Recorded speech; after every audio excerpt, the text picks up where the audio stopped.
(2021년) 농어촌 지역 발전 정책 컨퍼런스 청년 농촌의 바람에 오신 여러분 반갑습니다. 저는 진행을 맡은 화성시 마을자치센터 농촌마을팀 팀장 박윤정입니다. 네, 이번 컨퍼런스를 주최하는 화성시 마을자치센터의 이윤희 센터장님의 인사 말씀을 먼저 듣도록 하겠습니다. 자, 환영의 박수로 맞이해 주시기 바랍니다.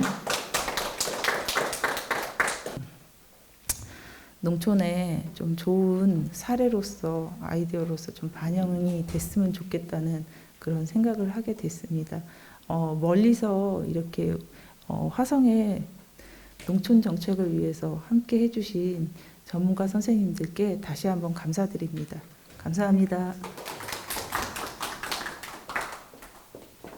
주제 발표는 아까 말씀드렸던 대로 이제 두 분이 준비를 해주시도록 할 거고요. 첫 번째 주제로 먼저 우리 이수영 선생님께서 시작을 해주시도록 하겠습니다. 순창에서 왔습니다.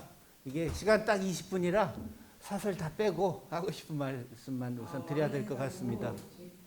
일단 인구가 큰 흐름만 보시면요. 화성은 한 90만, 100만 뭐 이렇게 육박하는 인구고, 그 다음에 농가 인구수가 2만에서 3만 사이 농가죠. 농가 인구, 그러니까 그 집에 농촌에 사는 식구들 다 합친 것이고, 거기에 청년농의 비율은 500~600명 정도. 그리고 연령 구성도 전형적인 시골, 여기 60대를 두 개로 쪼갰기 때문에 이렇게 된 것인데, 이거 확 올라가는 수치고 고령화 흐름이 있다는 것이고, 다 아는 내용이고요.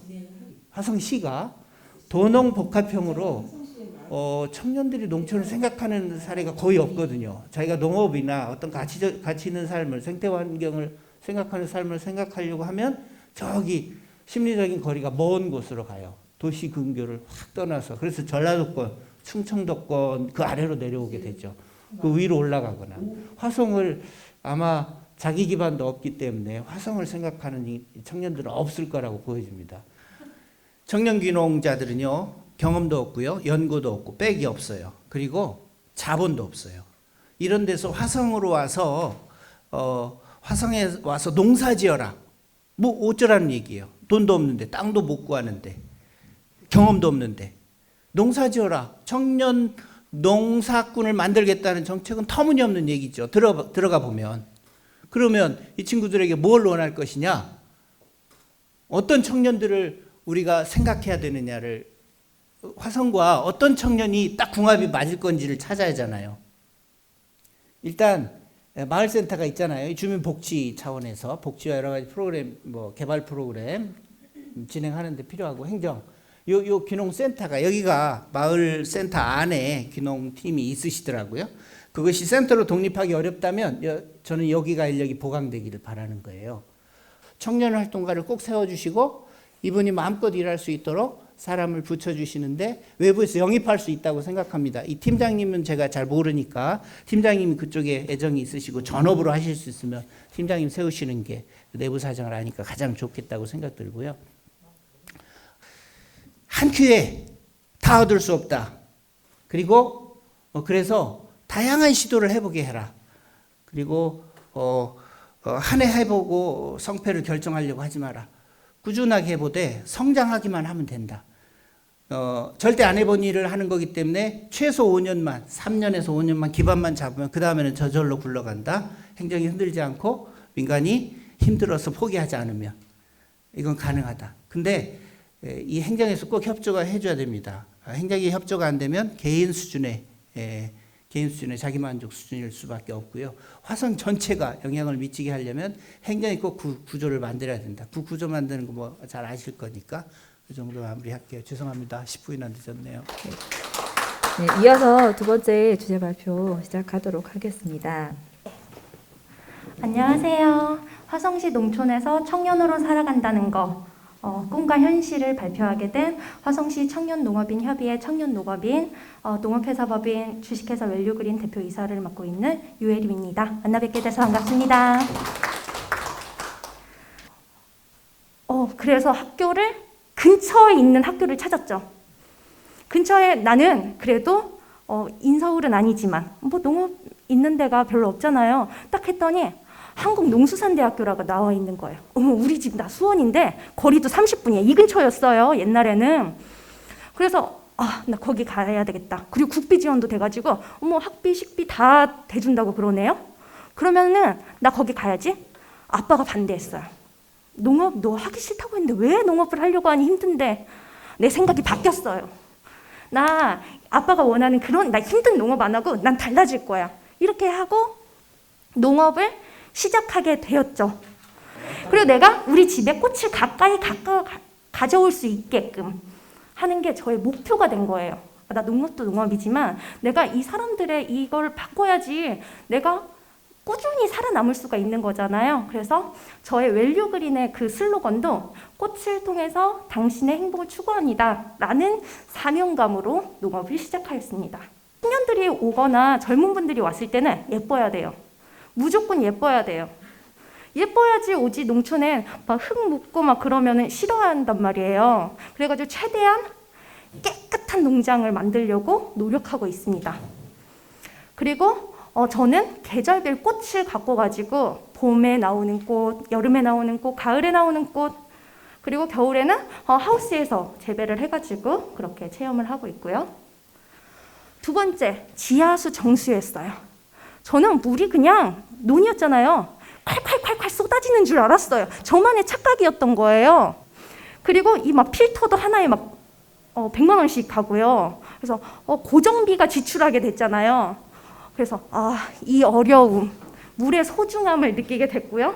그래서 다음에 가면 물부터 보자 이렇게 됐고요. 금전적인 문제, 농업을 하시면서 금전적인 문제를 경험하지 않으셨던 분은 한 명도 없을 것 같아요.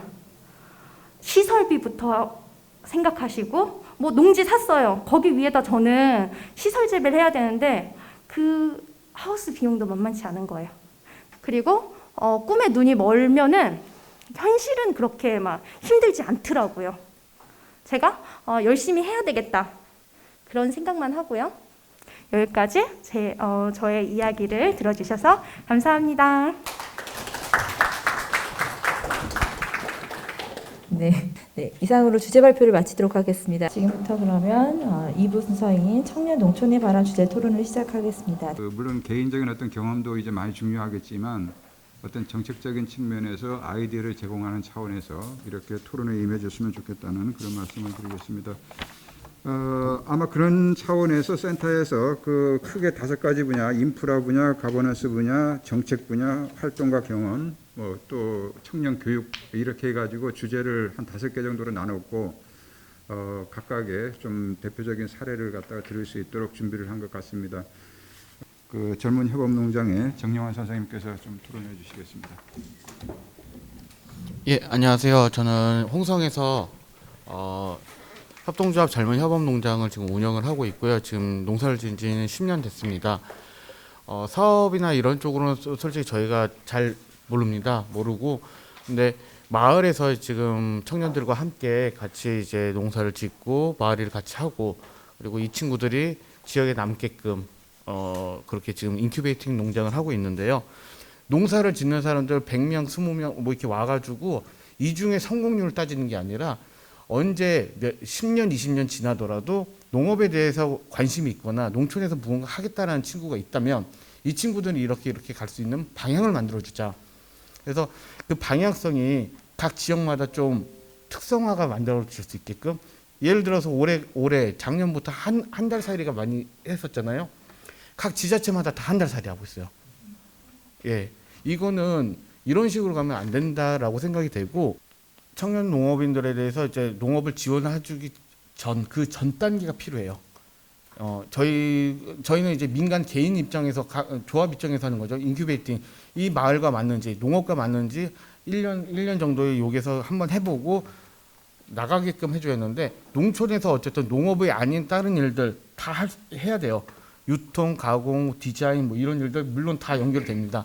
하지만 농촌에서 농업을 모르는 상태에서 유통, 가공 이런 거를 배운다면은 그냥 서울에서 사람 해가지고 용역 붙인 거하고 별반 다를 게 없어요. 이 지역을 이해를 하는 것, 그것부터 시작을 하려면 결국은 접근하는 청년들한테 농업을 손을 닿을 수 있는 그런 기회들을 제공을 해줘야지 않을까 저는 생각됩니다. 이 정도에서 맞출게요. 예. 그러면 그 거버넌스 구축하고 관련돼 가지고 금산의 간디학교 들락날락 박성명 이사님 부탁드리겠습니다.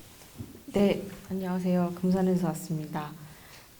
저는 금산간대학교 고등과정 교사로 있고요.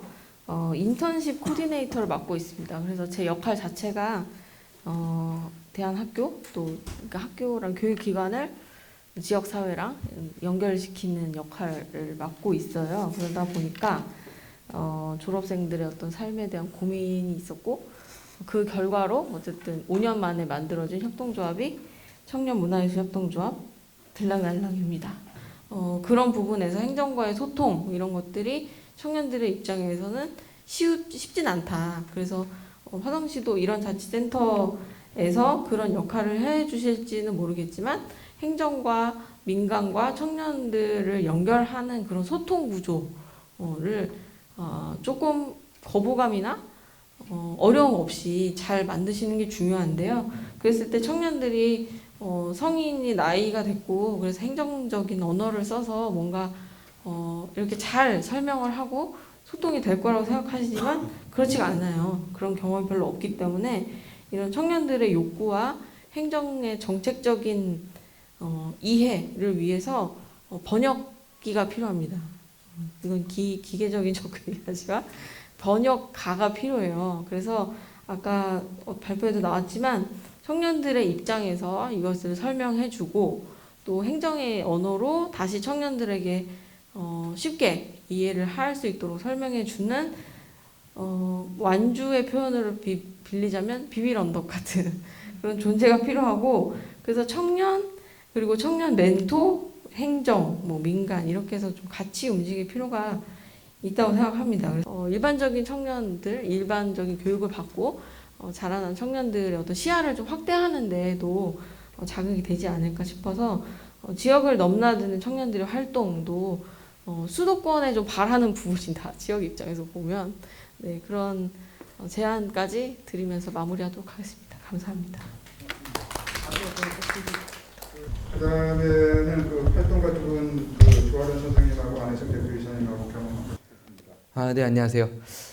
저는 사실 이제 03년도부터 지금까지 이제 이 한 시에 어떤 농업인에 대한 행정업무 대행을 좀 하면서 제 전공은 사실 농업 토목으로 대기업의 연구원으로서 오랜 기간 동안 이제 현업에 있었는데 이 친구 지금 농업을 선택하는 젊은 친구들은 대부분 그 지자체에 대한 비전을 많이 봐요.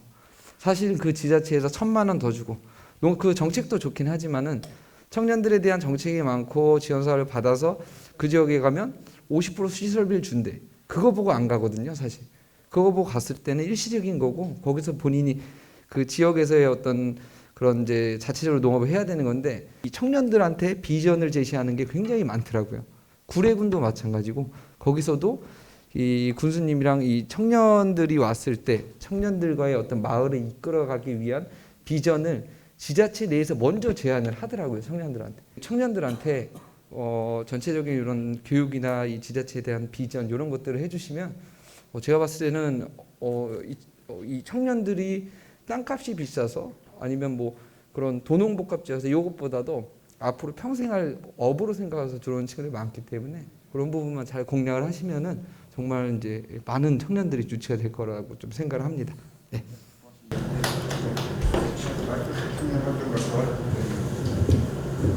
네, 안녕하세요. 완주 소셜굿즈 센터에서 지금 완주군 청년정책 업무 행정이랑 같이 담당하고 있는 조아란이라고 합니다. 일단 제가 이거 연락을 받았을 때 완주군 점프업 정책에 대해서 많이 궁금해 하셨어요. 또 금산 같은 경우에는 워낙 많이 잘 아시겠지만 제가 이거를 그래서 불어 가지고 왔어요. 이걸 보고 좀 설명을 드리면 좋을 것 같아서. 근데 청년을 시의 대상으로 보지 않는 건 너무 중요하고요. 저희끼리 하는 말인데 청년은 청년이 팔자라는 말이거든요. 네, 그 주체가 될 수 있도록 목소리를 이제 들어주시는 것도 물론 중요하지만 하나 더 말씀드리면 제가 처음에 셰어하우스로 완주군청에 면접을 보러 왔어야 됐는데 대구에서 완주까지 오는 버스도 없을 뿐더러 처음 와보는 곳이라 가지고 제가 길을 잘못 든 거예요. 근데 면접 시간이 10분도 안 남은 거야. 그래가지고 막 제가 막 당황하고 있는데 그때 주무관님이 전화가 오셨어요. 어디냐고. 그래서 제가 지금 위치를 말씀을 드리고 택시를 타고 가려고 한다 했더니 사실 시골이 택시가 안 잡히는 거 너무 잘 아시잖아요. 그래서 본인 차를 끌고 오셨어요. 근데 그게 정말 쉽지 않은 거잖아요. 본인 그런 애정이 많으세요. 특히 청년 정책팀을 담당하시는 주무관님들이 좀 더 그러시긴 한데 결국에는 사람이 하는 일이라서 어떤 애정을 가지고 어떻게 봐주냐에 따라서 그 지역에 더 정착하고 싶은 거지 와라 한다고 오지 않고 여기로 와주세요 한다고 그건 파이 나눠 먹기만 되지 도움이 되진 않는 것 같고요. 네. 할 말이 많은데 일단 여기까지 하겠습니다. 네, 감사합니다.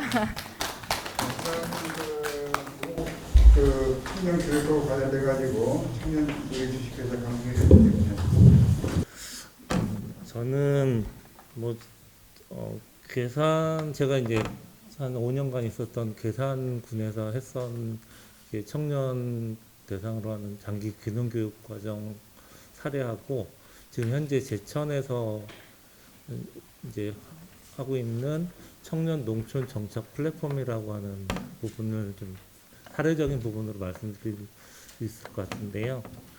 일단 제가 이제 교육을 준비하면서 가장 우선적으로 봤던 거는 물론 단순히 농사를 기술적인 부분에 초점 둔 것보다는 이 친구들이 결국 여기서 살아가는 사람들을 정착을 하는 부분에서는 결국 지역과의 관계성이 가장 중요하다 보였기 때문에 교육이 끝난 다음에 이 친구들이 정착할 수 있는 관계를 만들어주는 데 굉장히 중점을 뒀던 것 같아요. 그래서 지역에 있는 저희는 이제 친환경을 기반으로 하는 어떤 교육을 하고 있었기 때문에 지역의 친환경 생산자 단체가 몇 군데가 있거든요.